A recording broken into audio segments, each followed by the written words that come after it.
அண்மையில் கைது செய்யப்பட்டிருந்த அரசோடு ஒட்டு குழுக்களாக அல்லது ஒத்து இயங்கிய குழுக்களாக காணப்பட்டிருந்த கருணா குழுவைச் சேர்ந்த முன்னாள் முதலமைச்சர் பிள்ளையான், அதுபோன்று முன்னாள் ஜனாதிபதி மஹிந்த ராஜபக்சவினுடைய இணைப்பாளராகவும் முன்னாள் மாகாண சபை உறுப்பினராகவும் இருந்த அம்பாறையில் இருந்த இனியபாரதி அவர்களும் கைது செய்யப்பட்டிருக்கிறார்கள்.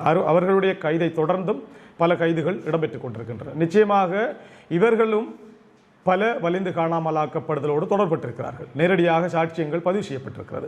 அந்த அடிப்படையிலும் விசாரணைகள் மேற்கொள்ளப்பட வேண்டும்.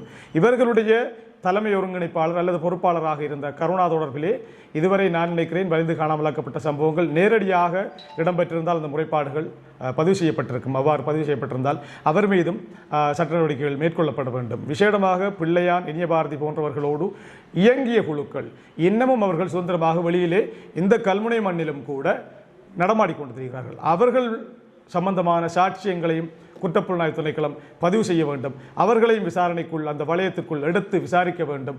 இதனால் இன்னும் பல விடயங்கள் வெளியிலே வரும். அவர்களும் விரைவிலே கைது செய்யப்பட வேண்டும்.